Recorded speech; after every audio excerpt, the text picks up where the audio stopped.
Alléluia. Notre chant résonne avec joie. La foi apporte la victoire dans le Seigneur. La victoire dans le Seigneur. Si dur que soit la tentation, la grâce nous est multipliée. Victoire dans le Seigneur. Victoire dans le Seigneur. Victoire dans le Seigneur. Victoire totale. Alléluia. Je suis libre car ma foi est la victoire. Louange et honneur. Alléluia. Jésus est tout pour moi.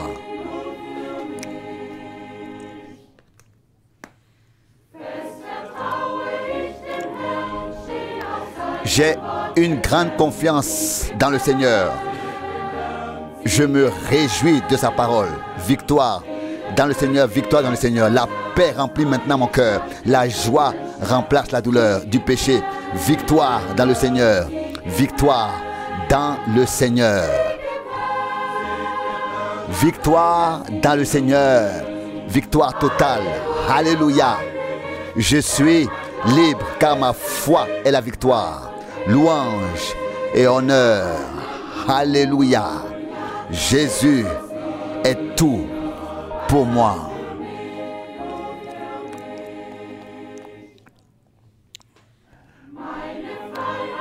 Je fais connaître ma liberté d'une bouche consacrée et joyeuse. Victoire dans le Seigneur. Victoire dans le Seigneur. Même si l'ennemi me menace, je reste fidèle jusqu'à la mort. Victoire dans le Seigneur. Victoire dans le Seigneur. Victoire dans le Seigneur. Victoire totale. Alléluia. Je suis libre car ma foi est la victoire. Louange et honneur. Alléluia. Jésus est tout pour moi.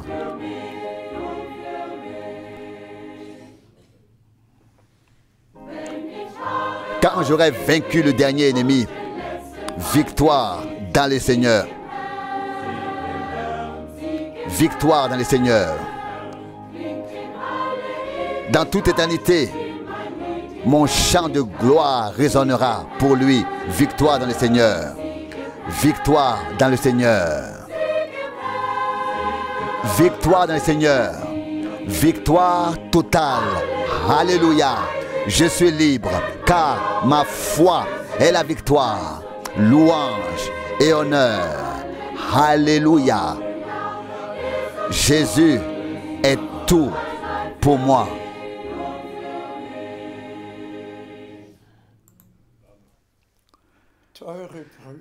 Chers frères et sœurs dans le Seigneur, je vous salue très très chaleureusement dans le précieux nom de notre Seigneur.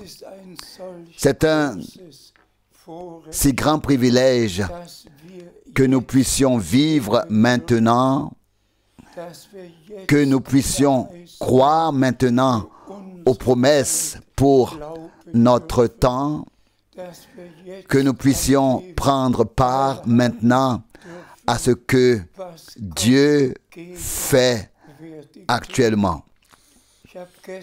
Hier, j'ai encore écouté une prédication de 1964 de frère Branham et il dit à la fin, vous savez quelle expérience puissante s'est produite le 11 juin 1933 lorsque le puissant nuage de lumière surnaturelle est descendu et qu'il a été dit d'une voix puissante, comme Jean-Baptiste a précédé la première venue du Christ. Ainsi, le message qui t'a été confié précédera la seconde venue du Christ. Et nous le voyons exactement s'accomplir. Moïse avait un mandat, celui de faire sortir le peuple. Josué avait le mandat suivant, l'introduction dans le pays de la promesse. Et nous voyons à notre époque que Dieu avait toujours quelqu'un qui pouvait utiliser pour que sa parole puisse être entendue, crue et mise en pratique. Nous sommes tellement reconnaissants de pouvoir vraiment croire comme le disent les Écritures. Nous allons maintenant lire quelques passages bibliques et je vous en prie, adoptez l'attitude que le Seigneur, pas frère Franck, pas un frère Branham, mais que le Seigneur nous parle directement à travers sa parole. Je t'en prie. Nous lisons 1 Corinthiens, chapitre 1, versets 7 et 8. 1 Corinthiens, chapitre 1, versets 7 et 8. De sorte qu'il ne vous manque aucun don de la grâce dans l'attente où vous êtes de la manifestation de notre Seigneur Jésus-Christ. Il vous affermira aussi jusqu'à la fin,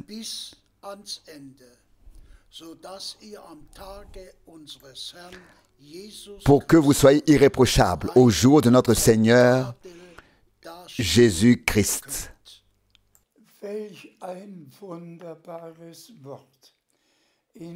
Quelle parole merveilleuse! Dans la restauration totale, rien ne manquera. Nous vivrons notre préparation maintenant et nous paraîtrons vraiment sans reproche devant le Seigneur lorsqu'il reviendra pour ramener les siens à la maison.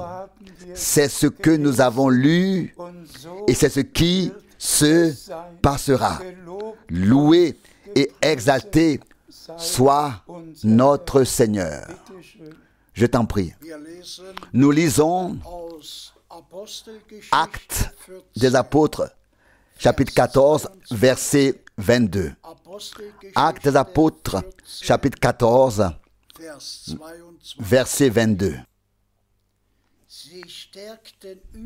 Il fortifiait partout les cœurs des disciples, les exhortait à persévérer fermement dans la foi et leur faisait remarquer que nous devons entrer dans le royaume de Dieu par beaucoup de souffrances. Oui, cela aussi est une parole sérieuse. Partout, ils ont fortifié leurs frères et sœurs. Et nous aussi, nous faisons la même chose. Nous voulons que tous soient fortifiés dans la foi, même s'ils doivent passer par les pires épreuves. Nous verrons ce que Paul a enduré, ce que tous les prophètes ont enduré, ce que les vrais enfants de Dieu ont vécu comme difficulté dans les familles, dans les mariages, dans la maladie, en vieillissant ou même chez les jeunes. Comme jamais auparavant, il en va de même à notre époque. Mais nous nous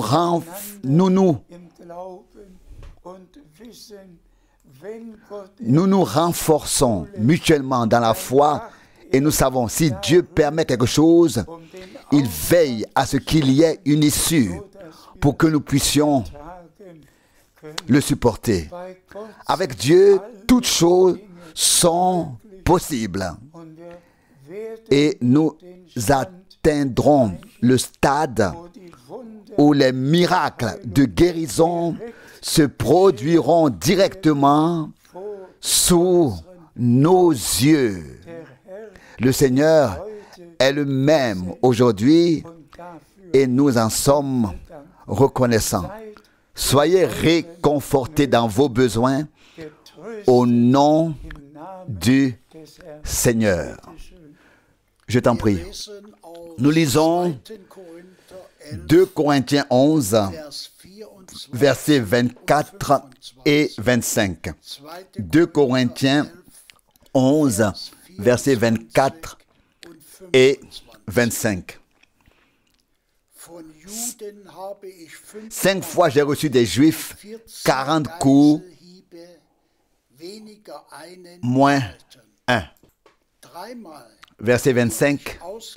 3 fois j'ai été fouetté, 1 fois j'ai été lapidé, 3 fois j'ai fait naufrage, 1 jour et 1 nuit, j'ai été le jouet des vagues.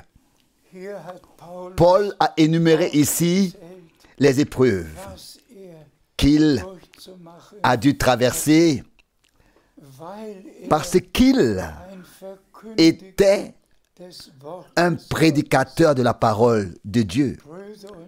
Frères et sœurs, le chemin le plus difficile est celui des serviteurs de Dieu. Tous les autres souffrent avec, ont leurs difficultés, mais les épreuves les plus dures sont toujours pour ceux qui sont envoyés par Dieu. C'est pourquoi notre Seigneur a dit, « Où serait un prophète que vous n'ayez pas persécuté ?» etc.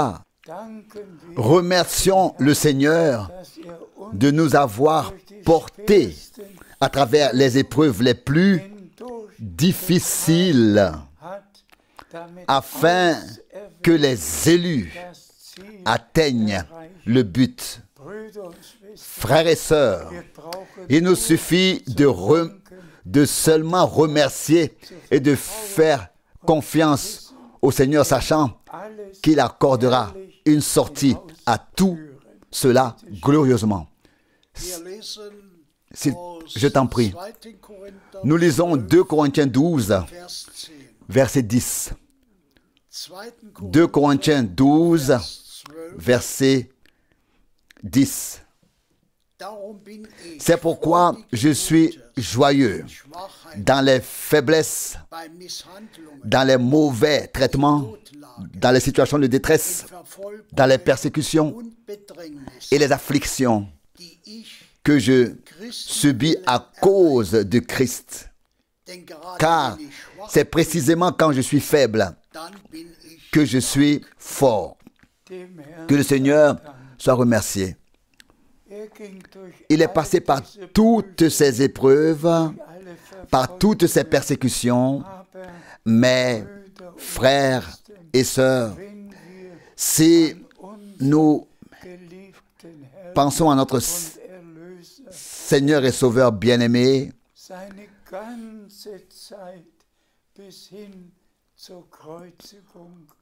tout le temps qu'il a passé jusqu'à la crucifixion, il n'y a eu que des malentendus, des accusations. Il a été désigné par tous les titres que l'on a trouvés. Mais la volonté de Dieu s'est faite à travers lui. Il en va de même pour nous. Nous passons par toutes ces choses. Quand je pense à tout ce qui a été diffusé à mon sujet, mon cœur se serre. Mais je suis reconnaissant.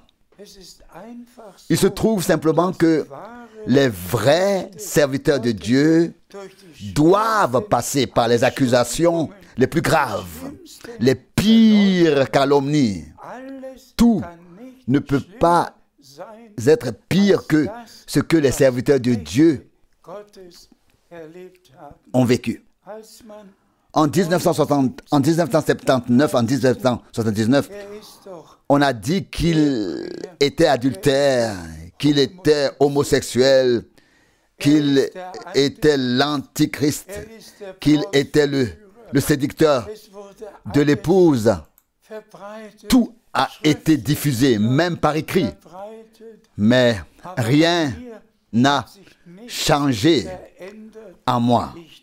Je remercie Dieu de m'avoir porté à travers tout cela et il le fera jusqu'à la fin. Et tous les élus ne croiront aucune calomnie, mais croiront que le Seigneur a prononcé un appel divin, que le prophète William Branham a confirmé l'appel divin, que l'appel divin a pu être exécuté et fait dans le monde entier au cours des 60 dernières années. Que le Seigneur soit remercié.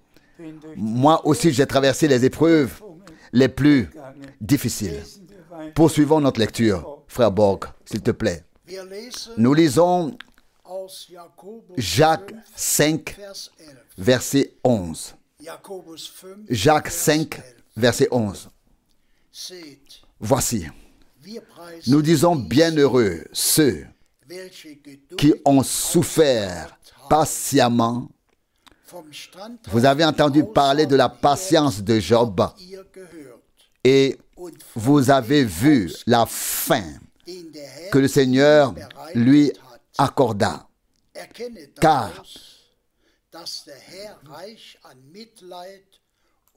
reconnaissez par cela que le Seigneur est plein de miséricorde et de compassion. Amen. Nous pouvons vraiment lire les 42 chapitres de l'homme de Dieu Job. Et dès le début, destruction, destruction, destruction. Et ensuite, tous les fils et les filles ont fait une fête spéciale. Et voilà qu'une tempête arrive. Elle saisit le bâtiment aux quatre coins et fait tout tomber sur la fête. Et tout le monde est mort d'un coup. Réfléchissez une fois. Toute la famille. Combien était-il? 3 fils, 7 filles ou 7 filles, 3 fils. Dans tous les cas, tous n'étaient plus d'un coup. Et que s'était-il passé? Job s'assit sur le tas de cendres à la fin, et même sa femme, pleine de désespoir, vint le trouver et lui dit: renonce à Dieu et meurs. Oui, les épreuves peuvent être aussi terribles pour les croyants. Et Job aussi était un homme de Dieu puissant et avait donc les épreuves les plus difficiles. Et puis la fin était bénie. Il a eu le double de ce qu'il avait avant. Dieu a donné une restauration totale. Et c'est pourquoi Job nous a été donné en exemple. Nous le lisons maintenant, je t'en prie. Nous lisons Éphésiens 6, verset 10, Éphésiens 6, verset 10 à Éphésiens 6, verset 10 à 12. Je lis le verset 10. Au reste, fortifiez-vous dans le Seigneur et par sa force toute puissante. Cela s'adresse à nous tous. À nous tous. Enfin, fortifiez-vous dans le Seigneur, dans la puissance intérieure de Dieu, afin que nous devenions des vainqueurs, des gagnants, que nous ne périssions pas dans nos épreuves, mais que nous ayons toujours un courage renouvelé jusqu'à ce que la victoire de Dieu se manifeste. Oui, nous ne pouvons que remercier le Seigneur et louer son nom. S'il te plaît. Je lis dans Éphésiens 6, verset 11 maintenant. Revêtez-vous de toutes les armes de Dieu afin de pouvoir tenir ferme contre les ruses du diable. Que Dieu me donne cela, que Dieu, le Seigneur, nous donne cela à tous. De revêtir l'armure complète de Dieu. Et l'épée de l'esprit nécessaire au combat, c'est la parole de Dieu. Et ici, je voudrais et je peux certainement ajouter quelque chose. Frère Branham a été ramené à la maison le 24 décembre 1965.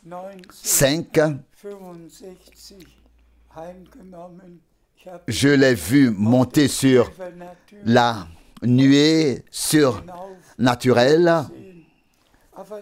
Mais ensuite est venu le 31 décembre. Dans les 3 dernières heures du 31 décembre 1965, la parole m'a été adressée. Mon serviteur, j'ai mis mon épée dans ta main. Auparavant, elle avait été mise dans la main de frère Branham, alors qu'il était là-bas dans les montagnes, cherchant Dieu dans la prière. Maintenant, avant que je ne commence mon ministère, l'épée de l'esprit a été mise entre mes mains. Et je vous le dis, vous pouvez ouvrir où vous voulez. Partout, le tranchant de la parole se fait entendre. Et nous remercions Dieu le Seigneur de ce que sa parole ne revient jamais à vide, mais qu'elle accomplit vraiment ce pourquoi elle a été envoyée. Et puis je peux peut-être encore mentionner brièvement l'exemple suivant. Le 19 janvier 1966, il s'est passé quelque chose d'extraordinaire. Vous savez que frère Branham a parlé d'un vieux bâtiment et d'une nouvelle tente dans laquelle il devait apporter le message. Et le 19 janvier 1966, j'ai vu ce vieux bâtiment. Il y avait des piliers en bois et entre-temps de la maçonnerie. Mais voilà, en bas, on entrait dans ce bâtiment et quand on le traversait, on était dans la nouvelle tente. Et si le bâtiment faisait 50 mètres de large, alors la tente faisait 50 mètres de large. Mais le Seigneur m'avait guidé de telle sorte que je suis entré dans le vieux bâtiment. J'ai monté l'escalier en bois. J'ai franchi toutes les marches de la galerie jusqu'au premier rang. Je me suis assis et j'ai regardé et j'ai vu un chapiteau. Pas seulement une tente comme on le voit ici, mais un chapiteau. Donc quelque chose de si merveilleux. Et j'étais tellement étonné. Mais il était vide la première fois que je l'ai vu. Et l'instant d'après, il était plein à craquer. Il était bondé. Et c'est alors que la parole m'a été adressée en anglais. Maintenant, ton heure est venue. S'il te plaît, descends les escaliers et viens. Je me suis levé et j'ai descendu les escaliers. Et si ceci était le bâtiment, et cela, la belle grande tente, alors je suis descendu par là. Ici se trouvait l'allée centrale et juste à côté se trouvait le podium de Frère Branham. Juste ici, à 1 mètre de ce bâtiment. Et je devais faire le tour du podium et me tenir dans le podium. Et alors la voix a retenti. Maintenant tourne-toi vers le peuple et dis, la venue du Seigneur est proche. Et c'est ainsi que j'ai commencé à apporter le message de Dieu par ordre de Dieu, par grâce. Et à chaque fois, le Seigneur a donné des instructions sur ce que je devais faire et comment le faire. Loué et exalté soit son saint nom. S'il te plaît. Nous lisons dans Éphésiens 6, verset 12. Éphésiens 6, verset 12. Car nous n'avons pas à lutter contre des êtres de chair et de sang, mais contre les dominations, contre les autorités, contre les dominateurs de ce monde de ténèbres, contre les esprits méchants dans le monde céleste. Mais pour cela aussi, frères et sœurs bien-aimés, et en particulier à l'adresse de tous les frères servants, nous pouvons ordonner à l'ennemi, vraiment, ordonner au nom de Jésus-Christ. Retire-toi, tu as été vaincu sur la croix du calvaire. Tu n'as aucun droit, aucune prétention sur moi. Je suis racheté. Le sang de la nouvelle alliance a coulé pour moi. Je suis une propriété de Jésus-Christ. Retire-toi, Satan. Retire-toi au nom saint de Jésus.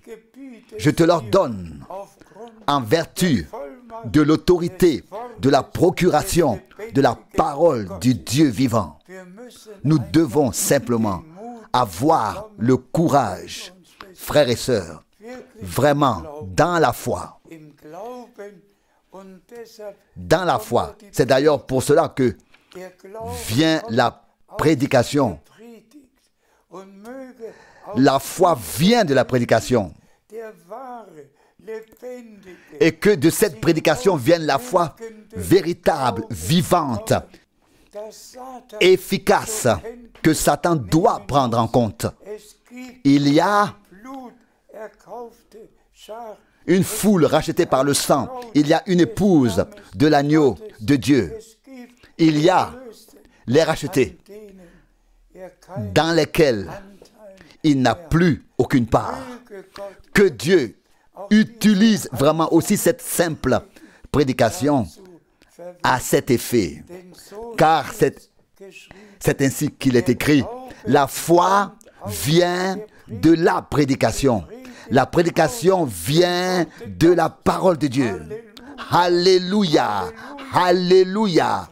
La prédication ne vient pas de moi, ni de frère Branham, ni de frère Paul, mais de la parole de Dieu, portée par des hommes de Dieu, par lesquels Dieu a pu parler.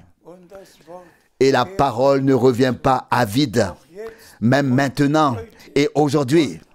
Et aujourd'hui, comme nous entendons sa voix de sa parole, ce que Dieu a promis dans sa parole, à toi et à moi et à nous, va se produire. Je t'en prie. Nous lisons Colossiens 2, verset 15. Colossiens 2, verset 15. Puis, après avoir complètement désarmé les puissances et les autorités, il les a exposées publiquement et a triomphé d'elles en lui.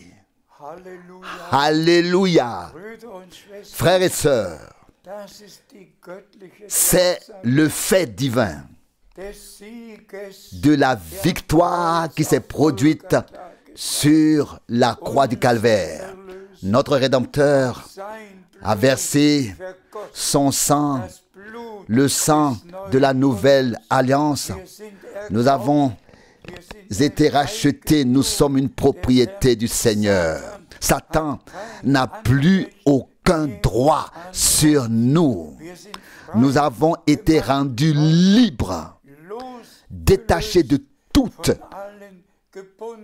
nos attaches, nos liens, de tout ce qui nous faisait obstacle dans le royaume de Dieu.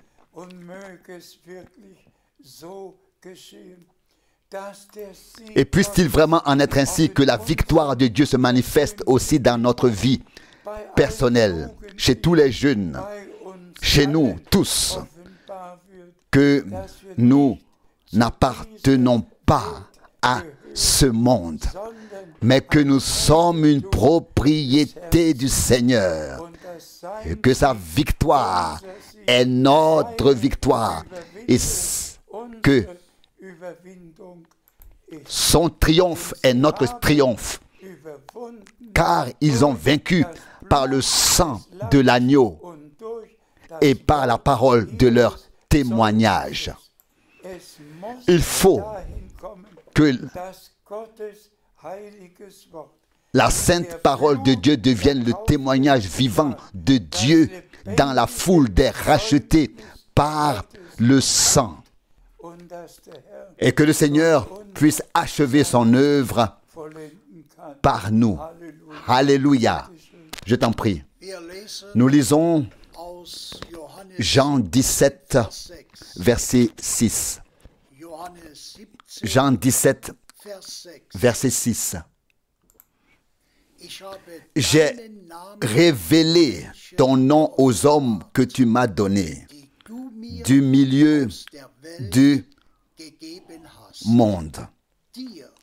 Ils étaient à toi et tu me les as donnés et ils ont gardé ta parole. Alléluia.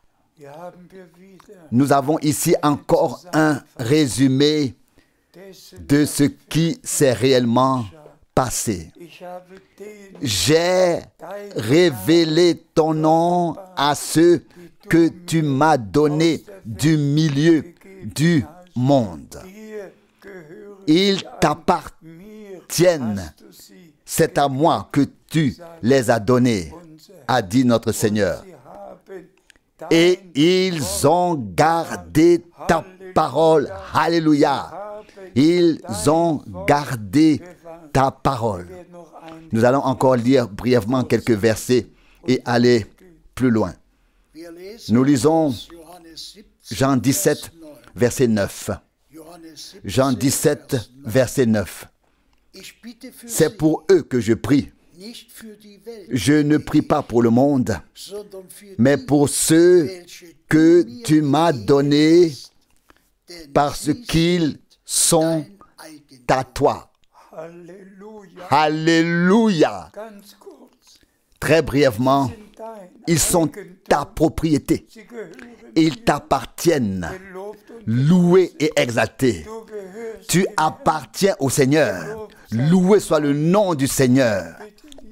S'il te plaît, continue à lire. Nous lisons Jean 17, versets 14 et 15. Jean 17, versets 14 et 15. Je leur ai donné ta parole. Et le monde les a haïs parce qu'ils n'appartiennent pas au monde. Comme moi, je n'appartiens pas au monde. Je ne te prie pas de les ôter du monde, mais de les préserver du mal. Loué soit le nom du Seigneur. Chers frères et sœurs, vous savez tous que Jean 17 est une prière de notre Seigneur. Pas un discours, pas une prédication, mais une prière que notre Sauveur a adressée au trône de la grâce. Frères et sœurs, notre Seigneur ne nous a pas seulement rachetés, il ne nous a pas seulement donné le pardon, il ne nous a pas seulement donné la guérison, il ne nous a pas seulement donné la vie éternelle, il a prié pour nous. Ils t'appartiennent. C'est ainsi qu'il s'adresse à son Père. Et son Père est devenu le nôtre. C'est pourquoi nous prions notre Père qui est aux cieux, que ton nom soit sanctifié. Jean 17 doit à nouveau être lu lentement par tous en priant. Je t'en prie. Nous lisons Jean 17, verset 18. Jean 17, verset 18. Comme tu m'as envoyé dans le monde, moi aussi je les ai envoyés dans le monde. Remercié soit le Seigneur. De même qu'il a été envoyé pour accomplir la rédemption, de même nous avons été envoyés dans le monde pour proclamer le message divin du salut accompli, afin que tous ceux qui sont destinés à être avec le Seigneur pour l'éternité viennent à la foi. Tout va ensemble, s'il te plaît. Nous lisons Jean 17, verset 20. Jean 17, verset 20. Ce n'est pas pour eux seulement que je prie, mais encore pour ceux qui croiront en moi par leur parole. Remercié soit le Seigneur. Avez-vous tous bien écouté? Il n'a pas parlé seulement pour ceux qui étaient assis devant lui. Il ne prie pas, je ne prie pas seulement pour eux, mais pour tous ceux qui viendront à la foi par la proclamation du message divin du salut. Le Seigneur a déjà prié pour tous les rachetés qui deviendraient croyants dans les 2000 ans. Et il a également prié pour nous dès cette époque. Et nous en sommes reconnaissants. C'est une rédemption par grâce absolument parfaitement accomplie. Amen. Je t'en prie. Nous lisons Jean 17, verset 21. Jean 17, verset 21.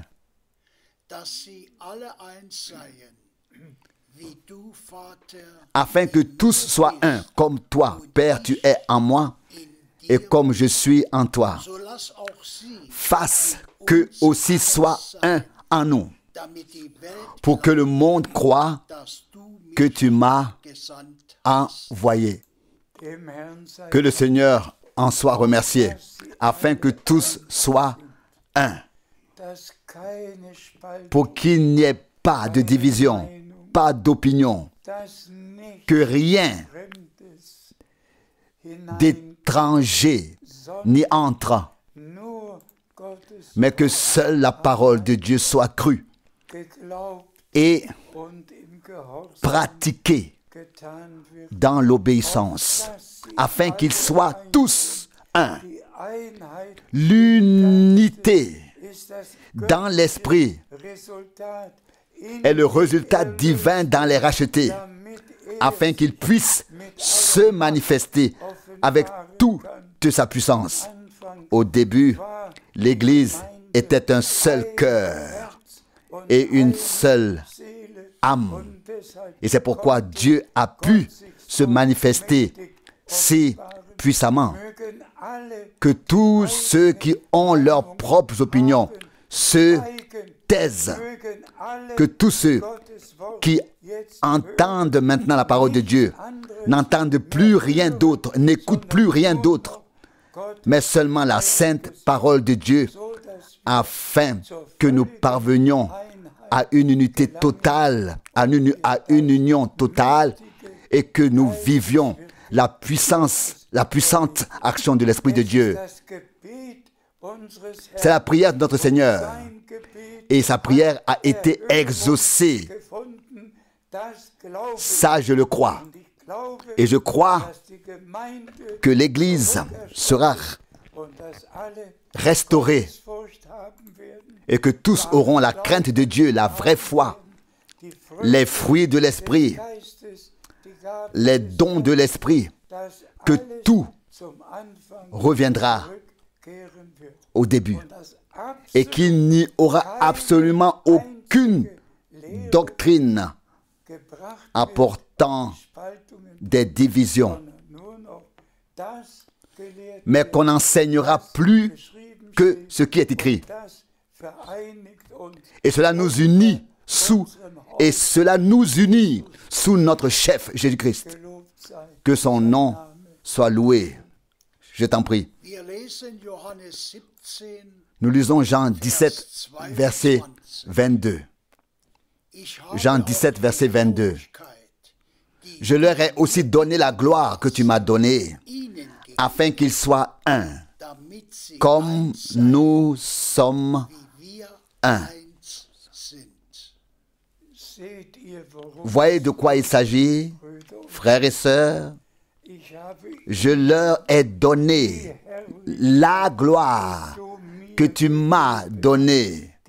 Je la leur ai donnée. Qu'as-tu déjà reçu de la gloire de Dieu?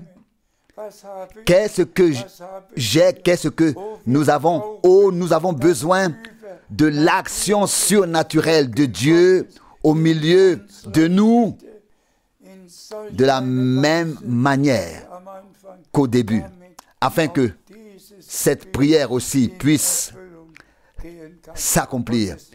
Et cela se fera. Que le Seigneur en soit remercié. Je t'en prie. Nous lisons Jean 17, verset 24. Jean 17, verset 24.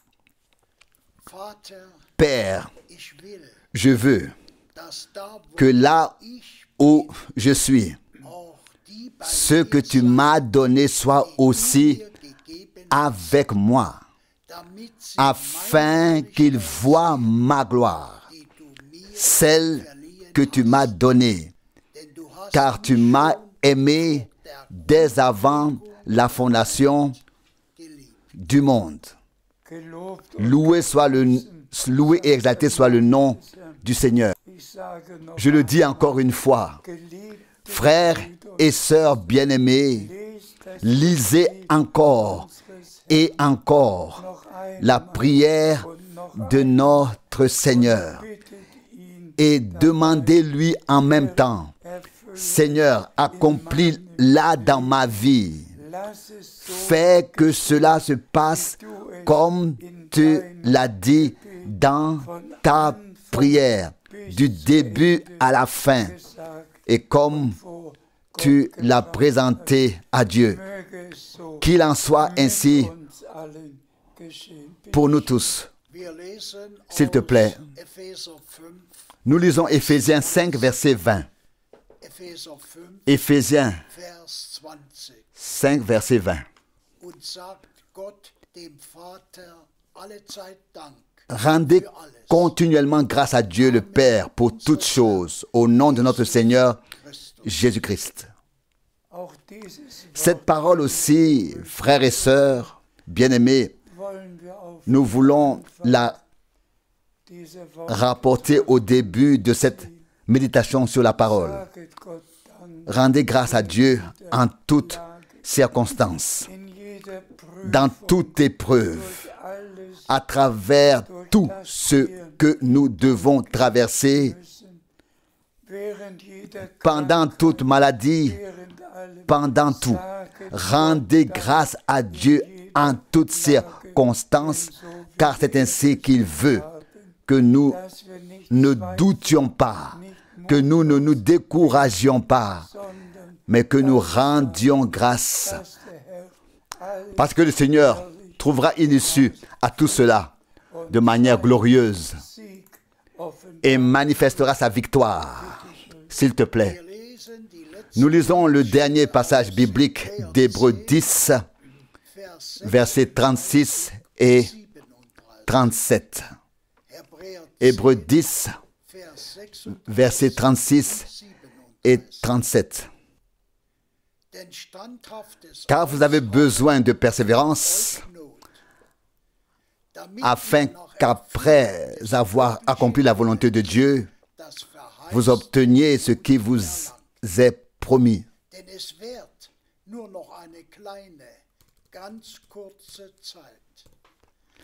Verset 37, encore un peu de temps, celui qui doit venir viendra et il ne tardera pas.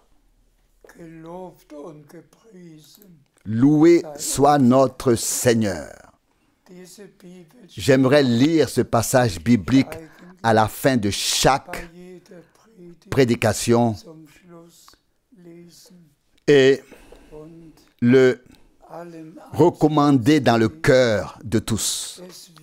Il ne reste que peu de temps avant que ne vienne celui qui doit venir et qui ne se fera pas attendre.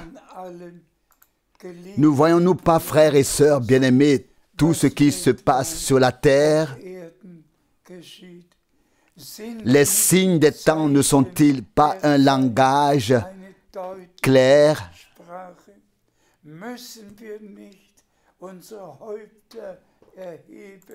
Ne devons-nous pas relever la tête comme il est écrit? Car votre rédemption approche. Ne devons-nous pas lire et relire ce que notre Seigneur a dit? Si vous voyez que tout cela est en train d'arriver, levez vos têtes. Ne devons-nous pas lire et relire tous les passages bibliques et remercier le Seigneur de ce que nous sommes vraiment arrivés à la fin du temps de grâce et que le Seigneur achèvera son œuvre avec son Église épouse, et qu'il viendra ensuite en tant qu'époux et les ramènera chez lui pour le repas de noces. Et aussi avec Israël, nous voyons que tout s'accomplit. Après 2000 ans, Israël est à nouveau un État, mais il doit passer par tant de combats et d'épreuves avant d'atteindre l'état déjà prédit dans la parole de Dieu, que tout deviendra tel que les nations viendront à Jérusalem, non plus pour combattre, mais pour entendre les paroles de Dieu, car la parole sortira à nouveau de Jérusalem et l'enseignement de la montagne de Sion. Après tous les combats qui nous font beaucoup de peine, après tous les morts, après tout le sang versé, après tout, il y aura la paix. Et nous remercions le Seigneur de ce que maintenant tout va vraiment arriver coup sur coup. Et le retour du Seigneur est vraiment imminent. Encore un avertissement à tous les frères. S'il vous plaît, ne prenez que ce qui est écrit dans la parole de Dieu et ne prêchez que ce que la parole de Dieu dit. Que la gloire soit à notre Seigneur. Il appelle de tous les peuples. Si vous saviez ce qui se passe en ce moment, que vraiment tous les peuples écoutent, que l'on continue à traduire et à traduire dans toutes les langues jusqu'aux extrémités de la terre. Le dernier message a été donné et c'est pourquoi il s'accomplira aussi. Ce message de salut doit être prêché à toutes les nations en témoignage et alors viendra la fin. Et la fin viendra comme il est écrit. Aussi certain que cela est écrit, le message du salut accomplira en tous ce pourquoi il a été envoyé. À notre Dieu soit la gloire. Et frères et sœurs, soyez bénis dans toutes vos épreuves, dans toutes vos détresses. Fortifiez-vous dans la foi. Reprenez courage. Faites confiance au Seigneur. Il fera tout bien. Nous nous glorifions du sang de l'agneau. Nous nous glorifions de la parole de Dieu. Et nous nous glorifions du Saint-Esprit qui nous guide dans toute la vérité. Et la victoire de Dieu est à toi, est à moi. Au nom de Jésus-Christ, notre Seigneur. Amen.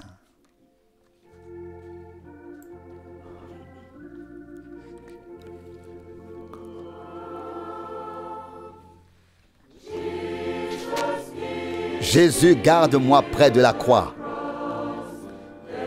Il y a là une précieuse fontaine, libre à tous. Un fleuve de guérison coule de la montagne du Calvaire.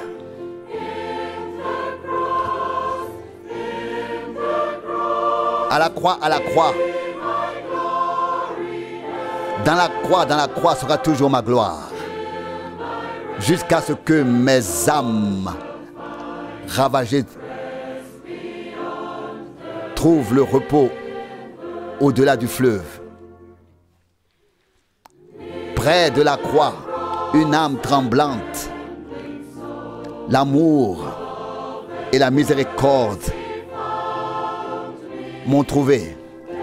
Là, l'étoile du matin et de la lumière fait rayonner ses rayons autour de moi.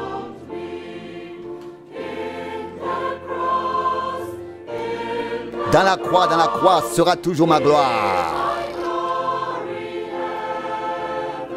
Jusqu'à ce que mes âmes ravagées trouvent le repos au-delà du fleuve.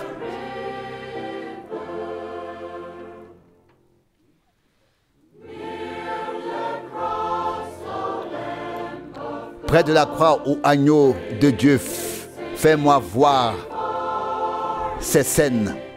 Aide-moi à marcher de jour en jour avec son ombre autour de moi.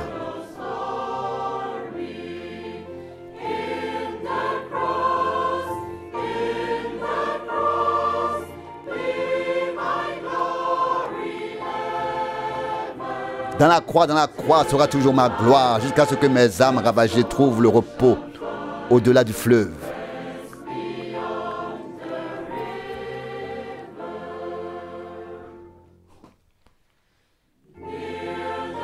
Près de la croix, je regarderai et j'attendrai, espérant, confiant toujours, jusqu'à ce que j'atteigne la plage dorée, juste au-delà du fleuve.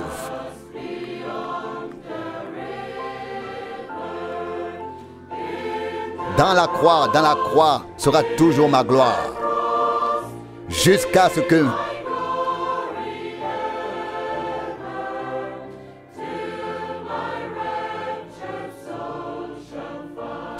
mes âmes ravagées trouvent le repos au-delà du fleuve.